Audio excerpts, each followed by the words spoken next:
Hey everybody, welcome back to Off the Trail. Basic soap making is no more than a simple combination of mixing oil and lye. Today we're going to show you how you can do it quick and easy. The first ingredient you're going to want to find is some simple household lye drain cleaner. It needs to be 100% lye. This is going to be probably the hardest thing you're going to have to find for this project. Not all stores sell lye anymore due to people using it to make illegal devices.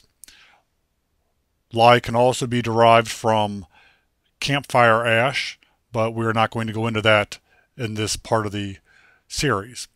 What you're going to want is a simple 12 ounces of lye for this particular mixture. The next part of the project calls for 24 ounces of water. Put this water in a nice sturdy bowl.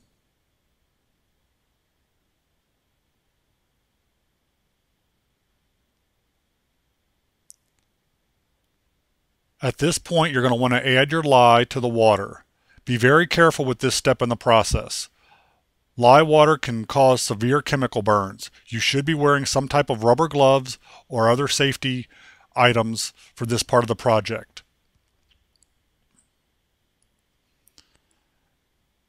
Mix the lye into the water until it completely dissolves. Be sure not to breathe the fumes that are given off by the lye water.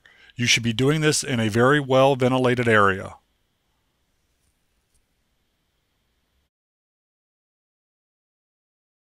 Mix the lye into the water until it is completely dissolved. You do not want it caking up on the bottom of the bowl. At this point, the lye will be increasing the water temperature tremendously. We will see that in the next part of the process.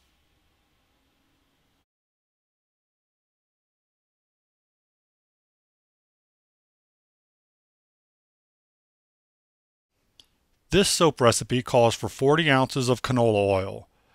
At this point in the process, I'm actually substituting 40 ounces of used turkey fryer oil that has been filtered over and over to remove any impurities.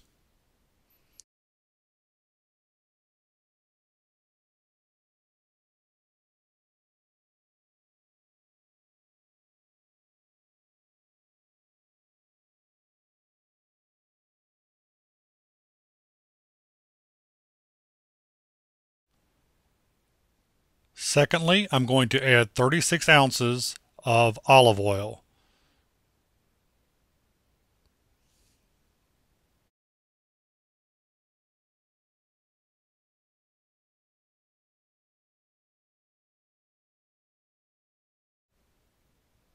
And lastly, we go ahead and add 12 ounces of coconut oil.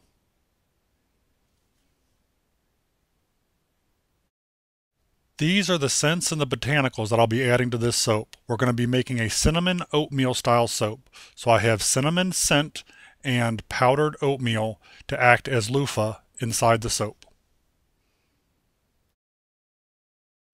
Getting back to our lye water, it's time to check the temperature.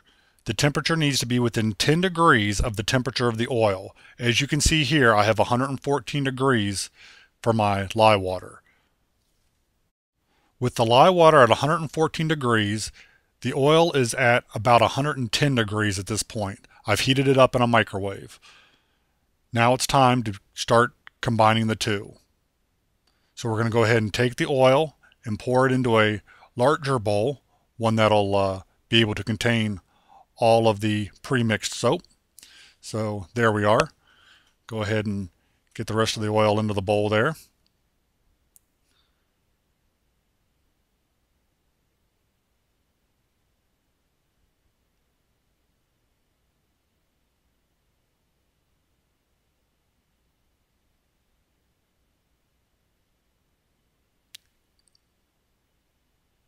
Got a slight hair or something there in the bowl.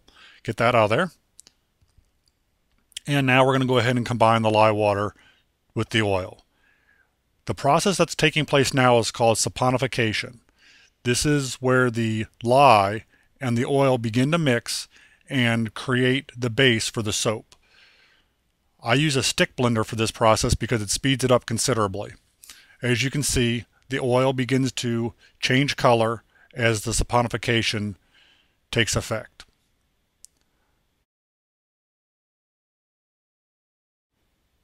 We're going to continue to blend the lye water with the oil until the oil gets to a point of what's called a light trace.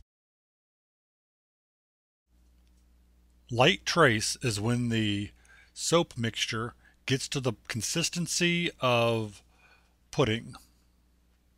That's about the easiest way to describe it.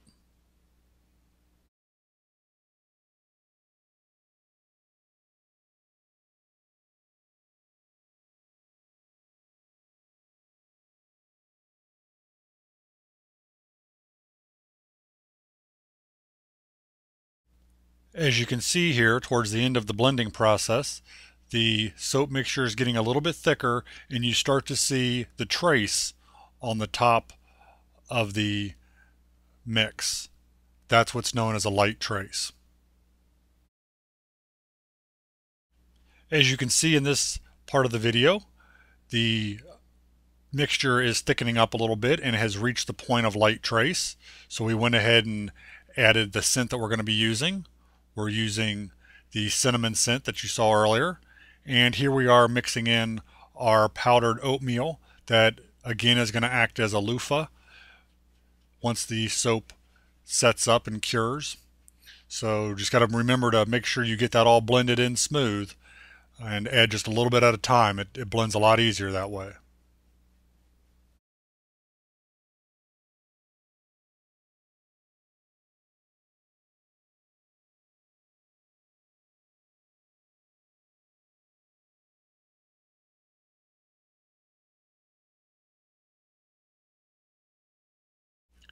As you add your scent and you add your botanicals, and some people like to add different colorings, you will see your mixture begin to thicken up quite rapidly.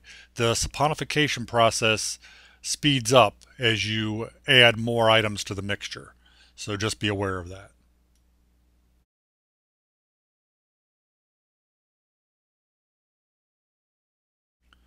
Once your soap is thoroughly mixed, you can go ahead and begin to pour it into your molds.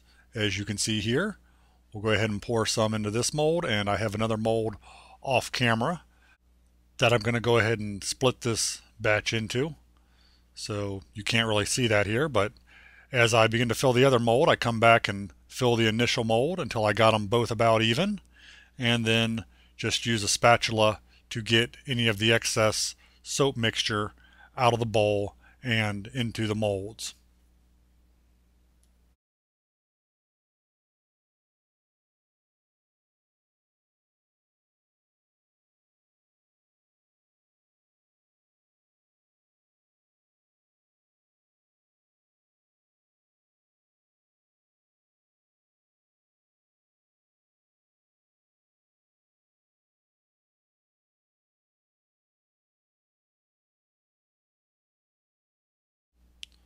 Once you have your soap mixture into your mold, what I like to do is take the spatula and go ahead and smooth out the top of the batch. That way you have a nice even area, surface area, so that the soap can cure up properly.